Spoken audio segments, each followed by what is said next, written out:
Association makes home lending simple, and they take care of home buyers like family. Using technology to make everyone's life easier, FinTech Mortgage Association equips each of their loan solutions architects with the tools they need to build a career with a schedule they control, a product they can take pride in, and an earning potential that is life-changing. Unleash your true potential. Join FinTech Mortgage Association. Visit finmay.com. That's FINMAE.com. You're in charge now. NMLS ID 1492187. Equal housing lender.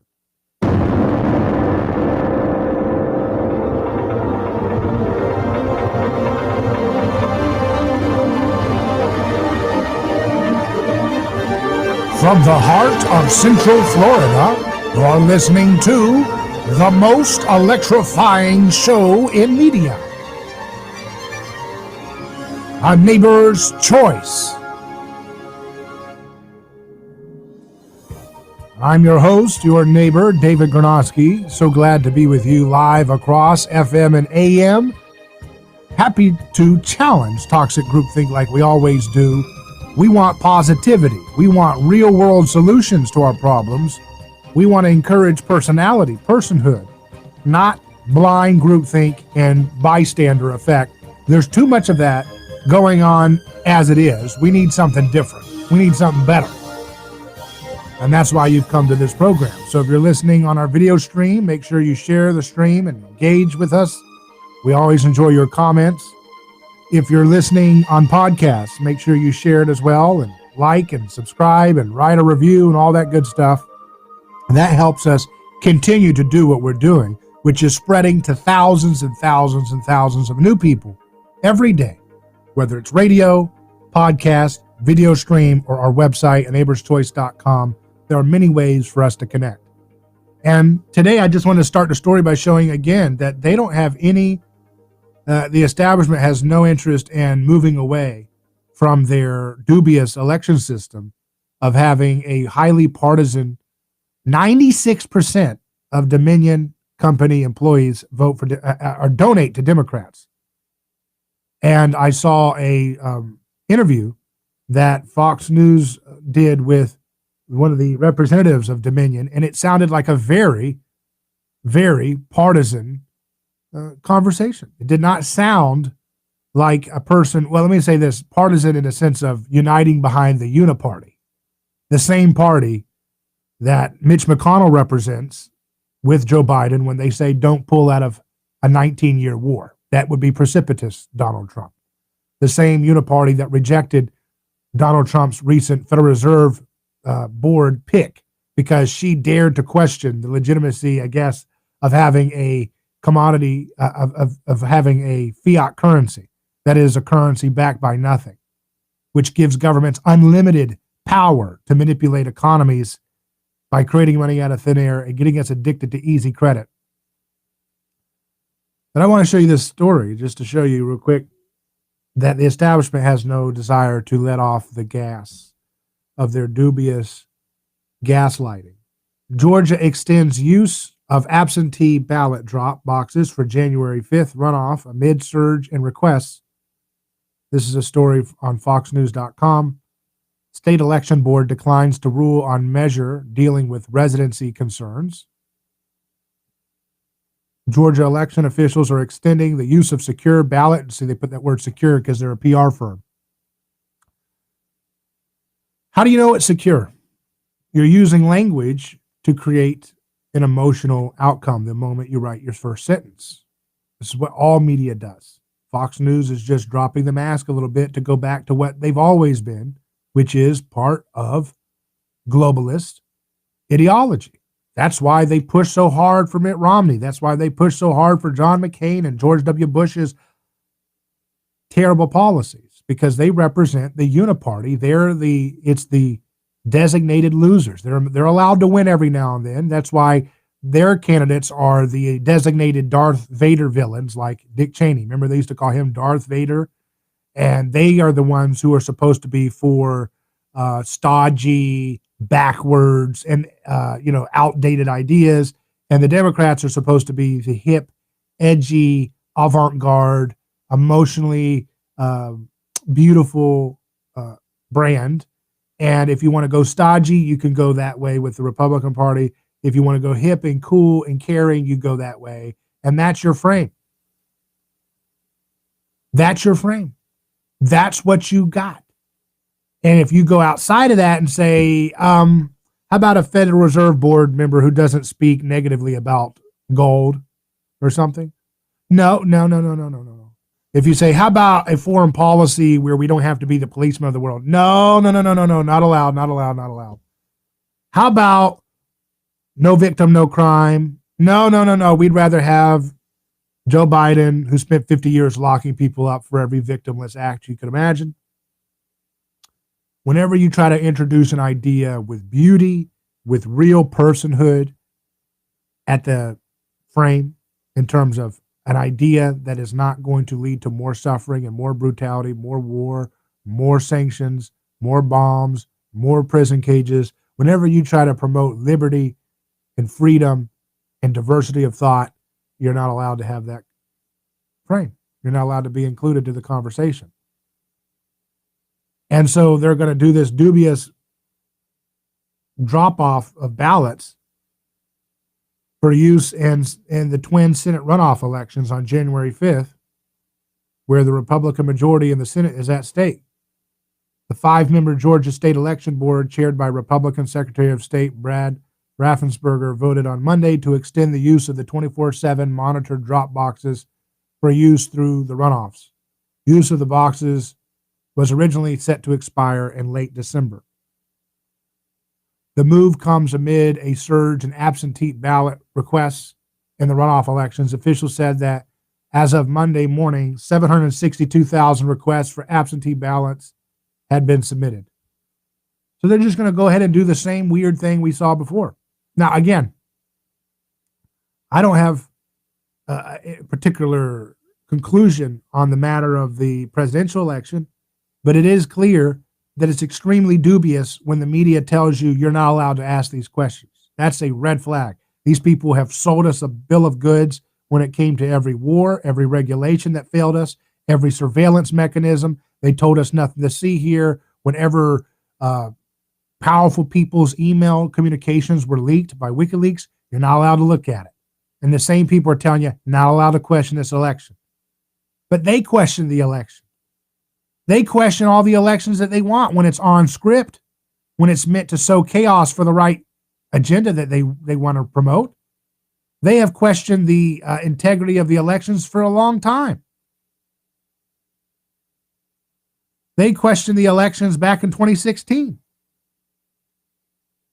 You know, here's a show from Fox News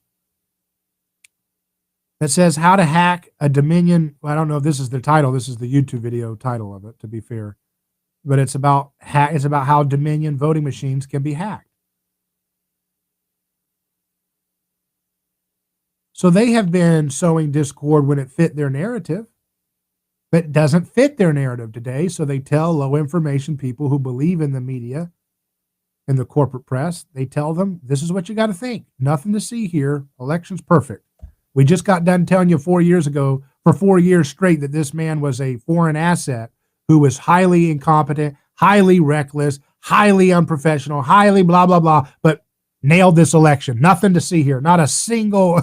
It's stupid. You have to be ignorant and foolish to believe this stuff, to buy this narrative.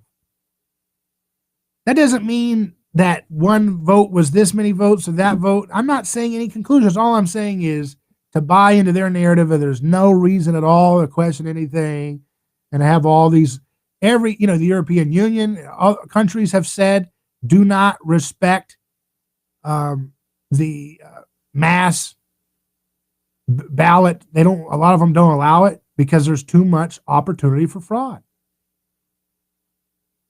Jimmy Carter led an investigation where he concluded mail-in absentee ballots are rife with fraud.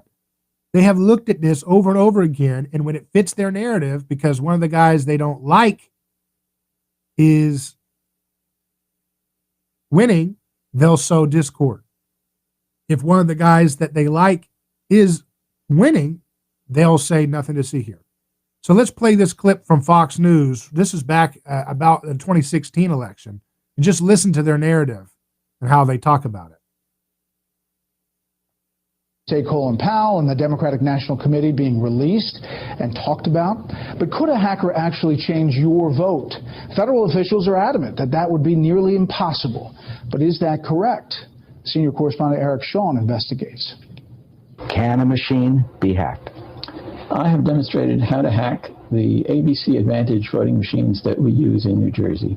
He is the bane of election officials because Princeton University professor Andrew Appel says a touchscreen voting machine, the type used in about 10 states, can be tampered with. I unlock the back door.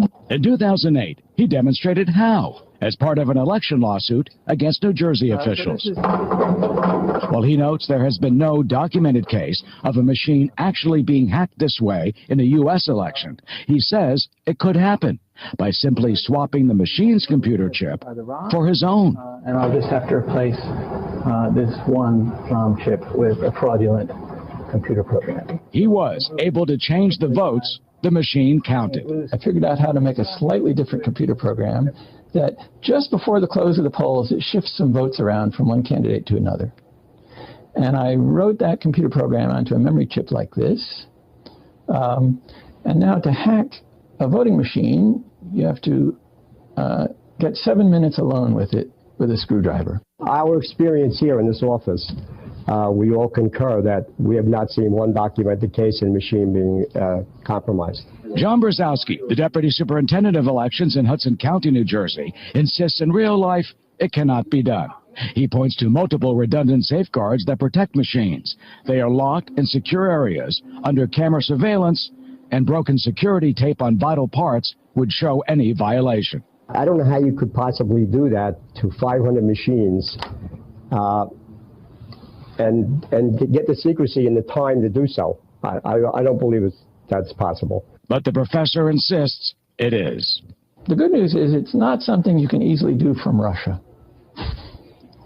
But the bad news? But the bad news is that it really is possible to do locally. Well, the voting machine company Dominion told us the demonstration is not a realistic assessment, not a credible test, they say, because it was not an actual election. But Professor Appel says he's exposed a weakness, and it shows we should vote on machines with paper ballots for proof. By the way, here's the chip. It costs $4. $4. Can you believe that? $4. My goodness. You got trillions of dollars at stake. And in this little demonstration that Fox News demonstrated back when the little Muppets were told what to say about, the hacking issue. Oh my goodness. They put that out real nice and strong, didn't they? Oh, look, it can be hacked. It's $4 toy, $4 objects, all you need. And you can hack the election. 7 minutes. No problem. Now that their little narrative is going the way they want it, they're playing their little job. Fox News is the team that the Harlem Globetrotters are supposed to dunk on. That's their role. Oh, yeah, we're going to be the loyal opposition, and all you do is do what? You make the designated good guys look good, and guess what all the Republican folks that are in that camp do?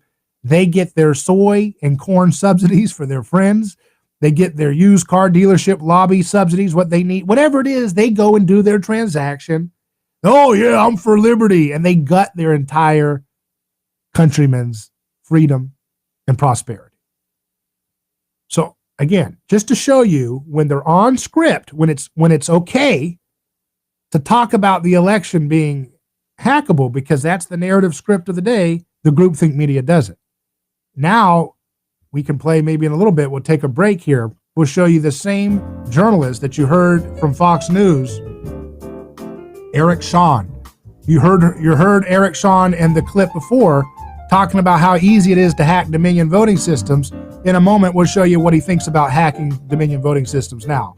Back in just a second.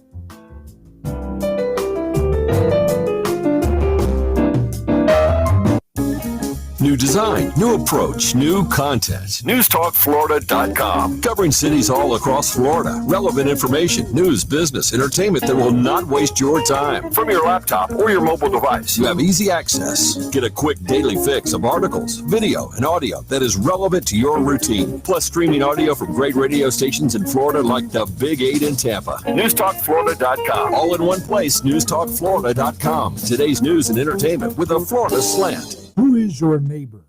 Dave and Wally are team drivers for Oakley Transport. One day, they came across a very serious accident on the highway. Some might pass on by, but Dave and Wally saw there was no time to waste. They jumped into action and saved 2 people's lives with moments to spare. That's the kind of courageous love we need more of today. It reflects the respected culture Oakley Transport develops with their driving professionals. CDLA licensed drivers. Join Oakley Transport today for a rewarding career. Visit oakleytransport.com. That's oakleytransport.com. A lawsuit is not something that anyone looks forward to. It's a stressful process. There are attorneys in Tampa Bay that keep clients well informed, creating less stress. That law firm is Catania. Personal injury law is defended with full disclosure. There is no guessing game. If it's an auto accident, medical malpractice, nursing home negligence, unsafe working conditions, or motorcycle accidents, the law firm of Catania will handle the process worry-free from start to finish. Many victims don't realize they have a claim for the loss until they talk to Catania. They only represent private individuals and treat every case as if it's going to trial. Putting families first is more than just a slogan. It's their way of practicing law. It's a commitment to you. Remember, they don't get paid if you don't get paid. So go to Catania.com. Over 28 years in practice. Catania, personal injury, auto, and motorcycle accident attorneys. Catania, putting families first. Office Tampa. Not attorney spokeswoman. Hello, this is David Gronowski with A Neighbor's Choice. I've got a mission for you. I'm a big believer in eating family farm-raised, high-quality grass-fed beef. That's why I'm a frequent customer of White Oak Pasture, a 6th-generation beautiful farm in southwest Georgia. Support sustainable, delicious meat of the highest quality. Ask for White Oak Pasture's beef at your local grocery here in Florida, or go to whiteoakpastures.com, and first-time customers get 20% off on purchases with our exclusive coupon code NEIGHBOR.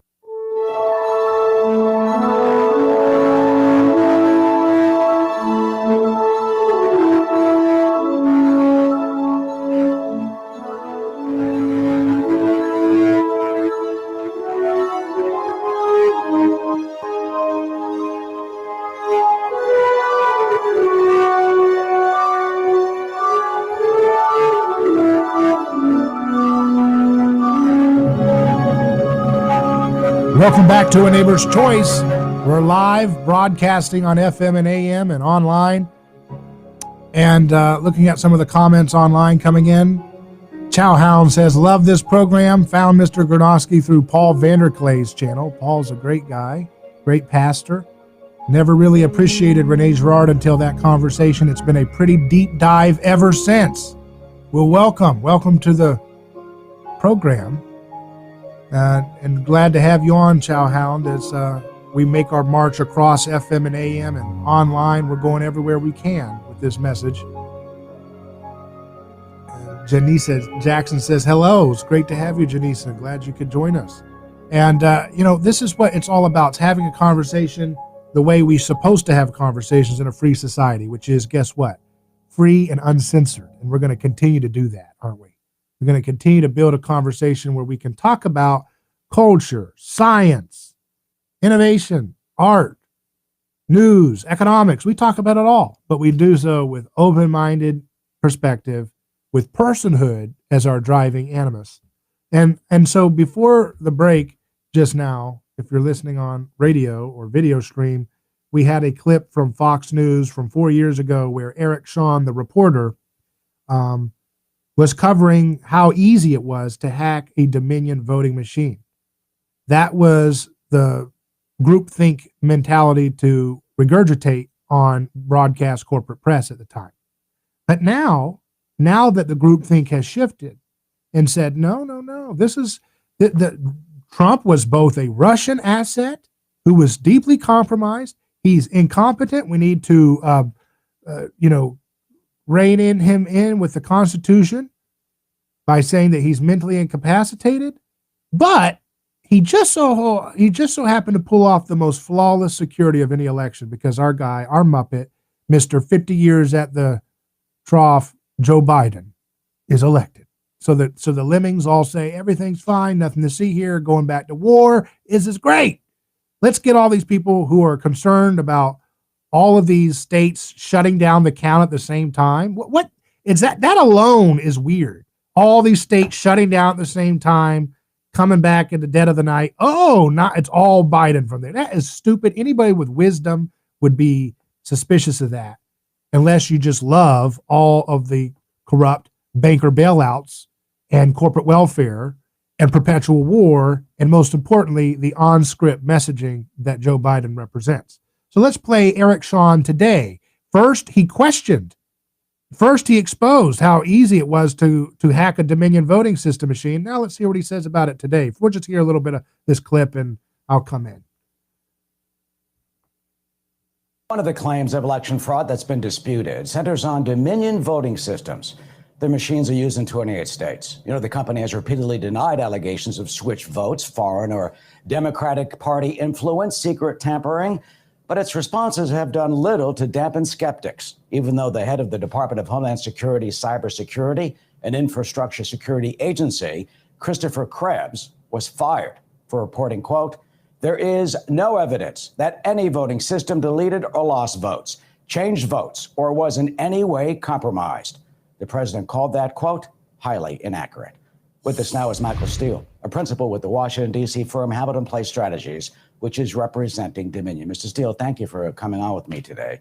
The first question people want to know, did a Dominion machine change one vote from Biden to Trump or from Trump to Biden?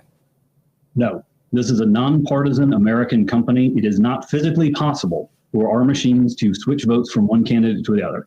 Let's be very clear. Our election system is run by local elected officials and nonpartisan poll watchers. We simply provide a tool to count the ballots and to print and count ballots. There is no way such a massive fraud could have taken place, and there are no connections between our company and Venezuela, Germany, Barcelona, Kathmandu, whatever the latest conspiracy theory is. How do you know that could have taken place? Well, it's physically impossible. Look, when a voter votes on a Dominion machine, they fill out their ballot on a touchscreen. They're given a printed copy, which they then give to a local election official for safekeeping. If any electronic interference had taken place, the tally reported electronically would not match the printed ballots. And in every case where we've looked at, in Georgia, all across the country, the printed ballots, the gold standard in election security, has matched the electronic tally. Some of the people watching you now, they don't believe you. They think you're lying. They're going to say, of course you're going to say Dominion's not guilty of anything because you represent the company. Right. Well, I've got the facts on my side, and the president's attorneys will go on to press conferences, will go on TV and make these crazy allegations. And then 30 times they've gone to court and they have not offered a scintilla of proof. So all I can say is we would love to see any facts and evidence they have. Thus far, we have seen none. The president calls your company a, quote, radical left company. The software created for Hugo Chavez to steal the election of Venezuela, that software allegedly imported into the United States to steal the election for Joe Biden. Is that true? No. We are a nonpartisan American company. We have no connections with Venezuela whatsoever. Nothing that they're saying is remotely true. Are you foreign funded? No, we're funded by American capitalists. Texas had some problems with the machines. They weren't certified. Dan Patrick, Lieutenant Governor, called them junk. What was that? Well, look, the great thing about our system is that every state gets to certify their own equipment. Texas, being Texas, is a little bit different. They were afraid that our system was a little too complex, and they chose to go elsewhere. We accept that. We don't agree with it. We agree with the 28 other states that where our machines operate. But so that's Eric Shawn with Fox News talking to the legal representative for Dominion, and he sounds a different tune there. He's kind of like giving him a softball interview, letting them speak, no counterattacks. But yet 4 years ago, Eric Shawn said, look how easy you can hack the Dominion system. So what does it give? What gives? Back in just a moment with more.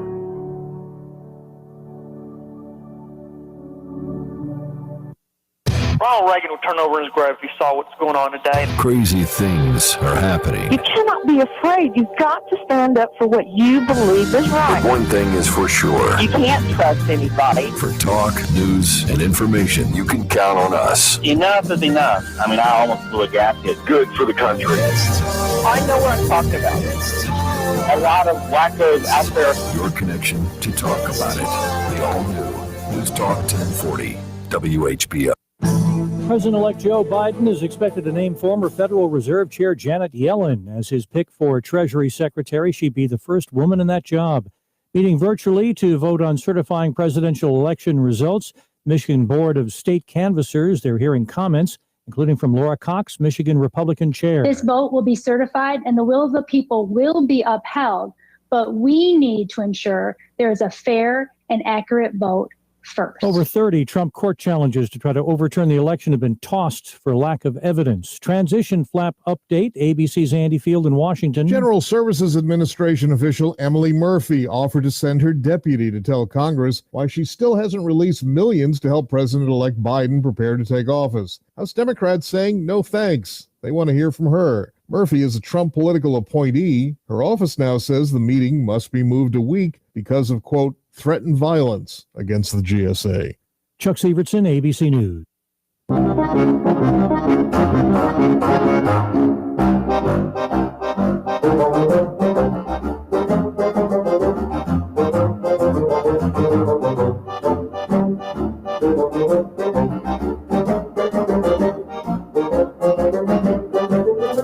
So when Neighbor's Choice returns, I'm David Gronowski, your host. You can email me hello@aneighborschoice.com. That's hello@aneighborschoice.com. We always love your comments. And I want to go to this comment here that I thought was interesting. This is an article in The Guardian. So you got to go abroad to other countries to get even mild, honest coverage sometimes of your own country's election, because so much of the corporate press is stuck on bad, lying, deceptive narratives that do nobody any good. But this is a story called Biden's Likely Pick to Lead Pentagon Isn't a Win for Feminism by Arwa Madawi. And I'll just pull this quote here. It says, "Excuse me if I'm not particularly excited about all this diversity. Flournoy, who was a senior defense advisor in Bill Clinton and Barack Obama's administration, might become the first woman in charge of the Pentagon." And she's referencing Biden's proposed likely pick for Secretary of Defense, who's a female. But the writer says, she may become the first woman in charge of the Pentagon, but it seems unlikely that she'll do anything to actually change America's foreign policy for the better. Flournoy, and again, I haven't heard her name in audio, so I may be pronouncing her last name incorrect. That's okay. Was widely considered to have been one of Obama's more hawkish advisors and helped mastermind the escalation of the disastrous war in Afghanistan. She has called for increased defense spending, arguing in a 2017 Washington Post op-ed that Trump was, quote, right to raise the need for more defense dollars, unquote. She has complained that Obama didn't use military force enough, particularly in Syria. She supported the wars in Iraq and Libya. She has lucrative ties with defense contractors and serves on the board of Booz Allen Hamilton, which I think is the company that Edward Snowden worked for when he blew the whistle on the surveillance going on, so there you go. You have the same swamp type foreign policy, but what will the media do? The media will focus in on the identity politics, which is the mythology they're really selling you hard on, which is everything's a progress if we're getting identity groups nominally recognized in certain positions. So the fact that a female is running Secretary of Defense is more important than the fact that men and women will be bombed unjustly in wars and regime change wars that are terrible and dastardly. You see what I mean? So that's the problem we have today, is that they are more focused on superficial identity politics than they are about stopping death. Isn't murder and suffering and unjust continuation of our taxpayer dollars for never-ending conflicts overseas, abusing the loyalty and the work of soldiers by getting them to go and use their patriotism to go into an endless war that never ends? That is not something that young women, young girls should look up to as inspiration for their life. Someone who spends their whole life using their influence to have a revolving door relationship with defense contractors that end up always pushing her towards more and more regime change. That's not something that we want to herald, but that's all that the neoliberal establishment has to offer. Window dressing over real change. The people are tired of the endless wars. They're tired of the quagmires. They're tired of the debt. They're tired of their freedoms being stripped away. But all they get, no matter which party they vote for, is more of the same malaise, more of the same hatred for freedom at every step of the way. We're tired of it. We're tired of the results of this uniparty system. And yet what they do is use their media priestly class, to hide and to cover and to gaslight people who complain about the abuse of the system we have. We have a system that is dependent on the priestly caste of the media. The media is always trying to sell us narratives to allow the status quo to continue. And we have to push back. I want to read this letter by a listener who I thought was a thoughtful letter. It's from Michael. It says, "Hello, David. I recently learned of your podcast when I heard about it advertised on other libertarian podcasts and started listening. I first heard you on Bob Murphy's podcast last year, and what you said about scapegoating and historical instances of it was totally new to me and very important. Thank you for that. I'm writing to you as I listened to an episode from November 20th titled Media Myths Losing Steam. Though I agree with much of what you say, I strongly disagree that New York Times readers are dumb. They may be blind to the truths around them, but they are not at all dumb. I graduated from Columbia with a lot of New York Times readers, and I'm still Facebook friends with some, and they are smart people and quite capable. They just haven't had their eyes open to see the fakery masquerading as news, and they strongly resist efforts to show them. As propagandists have showed us, it is the intelligentsia who are most susceptible to propaganda. They have a surface level of understanding of many subjects, yet feel like they are experts, which makes them eager sponges for absorbing interesting facts about the world, particularly if those pieces of information agree with their worldview.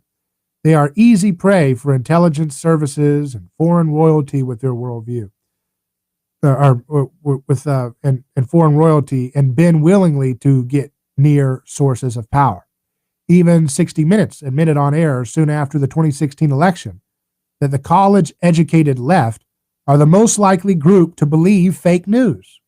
We need to understand our opposition if we are to counter them effectively by appreciating the characteristics of the mal-educated left who honestly believe fake news. I hope you can reach more of them. Maybe if they can see more instances of fake news explained as such, especially instances that are not overtly political and won't invoke a rote political response, maybe some of their eyes can be opened. I'm glad to see you are publishing a podcast now and look forward for your upcoming episodes. Thank you, Michael." Well, thank you, Michael. That was a great message. And I was glad to share that on air because it's true. I guess, and I usually say that the New York Times reader is low info. You notice I say that. I don't usually say dumb. Sometimes you get caught up because, you can only see so many lying words before you get a little hot. Sometimes you just get a little tired, right? Because when you think about the suffering that didn't have to happen, when you think about the kids who could have a nice life maybe in Libya or Syria or Iraq or Afghanistan, if some Luddite that reads the New York Times didn't keep pushing and allowing for ever never-ending wars, when you think about all the kids who could be having their life without a limb blown off. When you think about the soldiers who get off into a war because they're told this is an existential threat, and then they have suffering come back for them for sometimes passes on generationally. And you think about all that suffering, you think, man, life's hard enough as it is. Why do we need people who read New York Times to go and legitimize and vote for a man like Biden for 50 years of war as his record? It's frustrating, because it's not a video game. It's not a movie. It's real life. And if you're a functioning human being, it's emotionally draining to think about the suffering that shouldn't have to happen. Shouldn't have to happen if stupid people, and I know, okay, they're not stupid, they're geniuses, but they're geniuses that are owned by foolishness. A wise man doesn't think he's smart and run around trying to bomb the world. A wise man doesn't vote for a crook with 50 years of bombing countries, of locking everybody up for first-time nonviolent offenses, for bailing out the banks, for selling out our jobs. A wise man looks at that and says, I'm not saying you have to vote for one way or the other, but you're certainly not going to vote for a terrible joke like that. Wisdom doesn't produce that kind of result. So maybe fool is a better term for the New York Times reader who listens to this stuff. And like you said, Michael, they have a lot of facts. They can tell you little facts they hear on a little NPR broadcast, but they can't actually tie it together with a little basic wisdom. And the problem is they become a dangerous fool when they are caught up into this self-righteous hallucination that their side is on the side of goodness because they nominate a person who's got a revolving door with military contractors and thinks we should do more in Libya and more in Syria and more in Iraq, more in Afghanistan. But yet she's a woman, so therefore that's progress. To be that foolish, that's breathtakingly stupid to me. Like, it's either evil or stupid. How can you be so owned by stupidity that you think that's progress? We are in trillions of debt. We have been in quagmires for trillions of dollars in decades now. And every country that we go to try to remake into some kind of social democracy, they don't want it. They want their system. They'll take some of our stuff maybe, but not the way we shove it down them by force. And then you think about what kind of wisdom it takes to say a man who spent 50 years making money, and Kamala Harris spent her entire career making money off of keeping people locked away for first-time nonviolent offenses, throwing away exonerating evidence, and to think that you're supporting socially just policy? That you're doing something for criminal justice by supporting this stuff? It's insane. It's just insane to me. Morally insane. And again, I'm not telling you to vote for which team. All I'm saying is the least team you would ever, if you have any moral sanity, would be that team. If you're going to do the voting thing, I don't really care about voting. I think there's more important things, obviously. As I tell people, Nikola Tesla did not wait around for an election to decide how to get AC energy into the system. He went and created it. People who change the world don't wait around for elections. They don't care about popularity contests. The masses never really care about the truth. They only go along with it after it's been demonstrated time and time again, and it becomes part of their life. And even then, they still never give credit. How many people use AC even know Nikola Tesla is the one who spearheaded that into our electrical grid today? People don't even notice that. But many people at the time, when he was telling people this is the future, they would laugh and scoff at him. But then they'll turn their light on with the AC unit, the alternating current electrical system in place once it's been well tested. That's just followers. Followers do what followers are going to do. And this program is trying to help people become the leaders amongst your community, wherever you are, whatever country you live in, and to not just be the follower anymore, but to be a leader, to be a visionary in your own right. Maybe you're a carpenter. Be the best carpenter you possibly can be. Maybe you work in banking. Maybe you can figure out how to make that diabolical system a little better, a little more Christ-like. I don't know how you fit those two together, but you could get my point, though. You can see all around us. There are examples of talented people who have been told their whole life they're a follower, but they're actually a leader in disguise. They're a leader who thinks they're a sheep. And at the end of the day, a true leader recognizes that we're all sheep. Every leader is a sheep. Every human being is a sheep. We all mimic, we all copy, we all borrow from those around us. We all borrow desires that other people have. We all covet what other people have. And what makes a true leader is to recognize that, and then to intentionally seek out role models around you who are the positive role models that you can emulate in a way that allows you to grow in wisdom, to grow in stature, to grow in character, to grow in excellence, to grow in virtue. And then likewise for those around you to look at what you're doing with excellence and be very impressed. And people will come up with every excuse to hurt you. If you eat healthy, they'll tell you you're a monster. If you do anything good, they'll tell you you're bad. So you will have blind haters along the way. But there will be many other people who don't even tell you anything that will actually be so inspired by your positive role modeling of self-restraint, of forgiveness, of caring for the least of these, of going your own way when everybody says you have to do it this way. And there are people looking at you right now that you know about and those that you may not know about who are looking at you from afar, and they're subconsciously or consciously picking up information about how to tackle similar problems in their own life, to tackle similar questions that they also wrestle with, and to be inspired to desire things that you desire. If they see that you in your life desire being for your family more than money, then maybe they'll be like, hey, you know what? I can do that too. I don't have to be a money-hungry person. I can put family first before greed. Maybe somebody else sees you and they say, you know what? I don't have to be just so obsessed with competition. I can start a business, make a good, decent living wage, or make a good income, and not have to be obsessed with competition. And somebody else might look at you and say, you know, I never see that person envious about anybody. I see that they're grateful as can be. And I want to be more grateful. Next time I feel upset about something I lack, I'm going to think of something I'm grateful for and focus on that. So there are people looking at you right now all over in different ways. And they may not even know it, but they're imitating what you're doing. And it's important that we be mindful of that and become the leaders in our community that we're all starving for. Let's take a quick break and we'll return with more. You're listening to A Neighbor's Choice. Our website, aneighborschoice.com. Email hello@aneighborschoice.com. We'll get to some of your comments online when we return.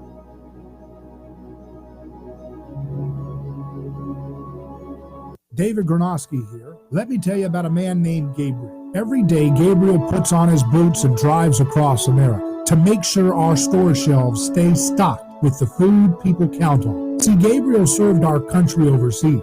He knows that America stands for freedom, quality, and caring for others the way we would like to be treated. That's why when Gabriel saw food shelves getting low during the pandemic, he hit the road as a driver with Oakley Transport. In the land of the free, where no one should go hungry, we need heroes like Gabriel to help keep America fed. CDLA driving professionals, join Oakley Transport today. Keep America fed. Visit oakleytransport.com or call them today at 1-877-8-TANKER. That's 1-877-8-TANKER.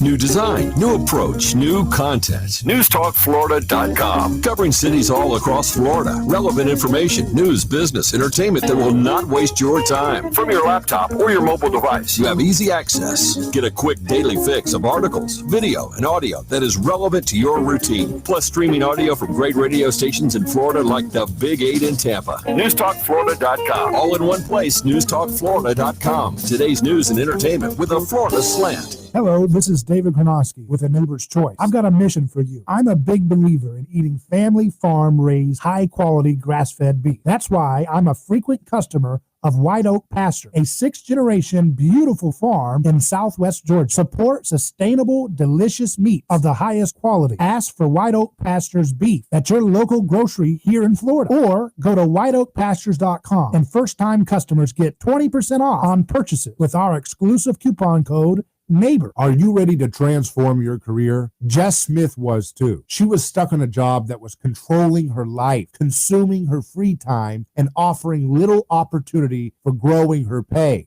Then she found FinTech Mortgage Association, and she never looked back. FinTech Mortgage Association makes home lending simple, and they take care of home buyers like family. Using technology to make everyone's life easier, FinTech Mortgage Association equips each of their loan solutions architects with the tools they need to build a career with a schedule they control, a product they can take pride in, and an earning potential that is life-changing. Unleash your true potential. Join FinTech Mortgage Association. Visit finmay.com. That's FINMAE.com. You're in charge now. NMLS ID 1492187. Equal housing lender.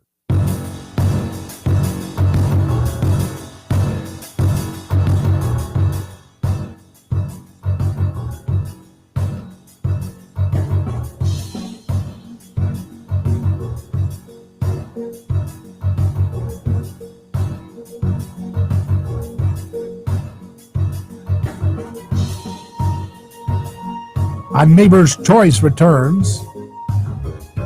Listener online says, the scapegoating thing was new to me also, referring to something I explain a lot about in my commentary, which is the scapegoat mechanism and how politics is a kind of scapegoat machine that's falling apart the more it tries to scapegoat, because Jesus destroyed scapegoating in history.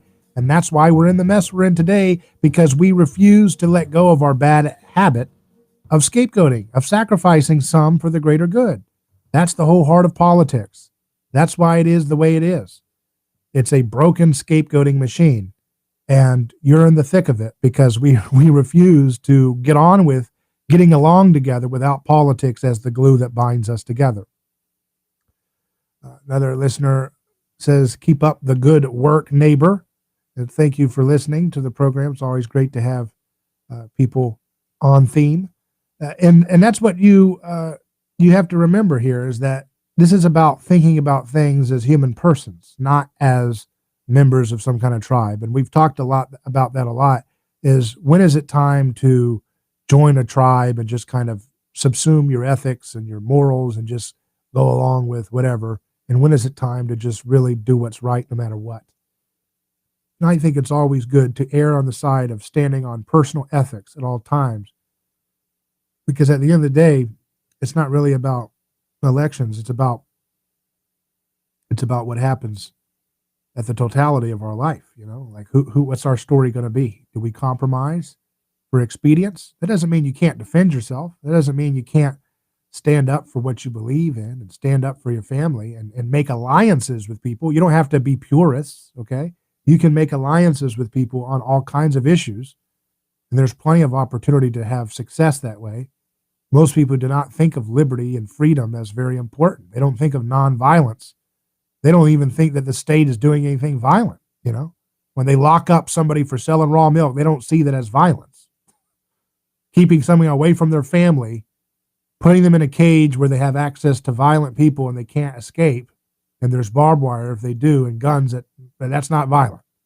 But that's the magic of groupthink. The magic of groupthink is that if nobody says something is something, people won't believe it is. You see what I mean? If you just do horrible things to people and people go along with it as long as everybody else is going along with it. Then the moment someone says, hey, this is freaking ridiculous, this is disgusting, stop this, this is ridiculous and cruel and barbaric, they get usually attacked. But eventually people will say, hey, wait, why did we kill that guy? Because he said we're being ugly. That's kind of true. We are being barbaric. That is disgusting. And it slowly works that practice down and ruins its ability to continue without delay. So that's something that you have to keep in mind, and is that you use art, you use media, you use whatever form of media you can to defend and expose and tell the stories of victims all over this country, this world, and give a voice to their families. Give a voice to the families who've been lied to, by people like what the media tells you should esteem. You should esteem. They want you to esteem. Look at this guy. Look at this clown, John Kerry. After the 50th Botox, right? John Kerry comes back. Fox News says Kerry vows to treat climate change as urgent national security threat. Former Senator and Secretary of State to return to global stage and fight against climate change. After 4 years on the sidelines, John Kerry is getting back into politics to combat climate change. America will soon have a government that treats the climate crisis as the urgent national security threat that it is. The former Secretary of State and former longtime senator from Massachusetts tweeted after President-elect Joe Biden announced he'll name Kerry as the incoming administration's presidential envoy for climate. What that means is he's going to be the bag man that's going to make sure all the money gets transferred to the right corporate hacks. You see how this works? I know they never, someone said, don't these people ever retire? That's exactly right. These guys get 70,000 Botox and they keep dragging the same Weekend at Bernie's crew back over and over again. That's all you got to offer? Hope not change, or change not, what are theirs? Hope not hate. What's their sayings? They got to have all these little, oh my goodness, we are the future. And you're dragging out these people who've been at power their whole life. 17,000 injections of Botox. How much does this man need to pillage? How much pillaging does this man need to keep doing? You think this clown's going to do anything for climate? He doesn't know anything about science. He can't tell you how to do low temperature nuclear energy. He couldn't tell you anything. The only thing low temperature is his wisdom. He doesn't have anything there. He's an empty suit, but he's a good bag man. He knows all the same people, all the corporate fascists, the billionaires. He knows all the little bureaucratic hacks. And so he's going to go make some people some money. And we got low info people thinking John frickin' Kerry,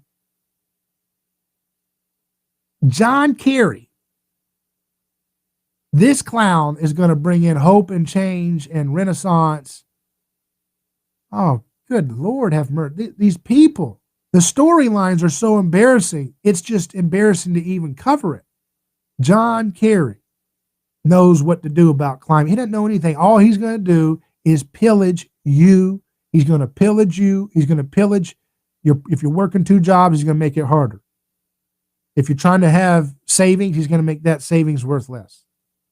If you're trying to take care of the pollution, he's going to do stupid scam energies like wind and solar panels. And I'm not saying those things are bad. I'm saying if you're trying to force an economy to take those things, you're going to have to highly subsidize them, which means they're going to take your money and regulate your life to dump billions into the hands of people who are charlatans and snakes, who are preying on your fear and scientific ignorance, like John Kerry foments, to make a few people a lot of money at a lot of people's expense. That's what's going on there. He's not going to do anything about climate. He's not going to do anything about the environment. If we had him on Science and You, his mind would be blown. But then he would do nothing with the information we gave him. Because people like John Kerry are not there to create solutions. They're not there to find answers. They're there to make money off of ignorant people. Fools who watch and read the New York Times, Washington Post, CNN, and all that gobbledygook.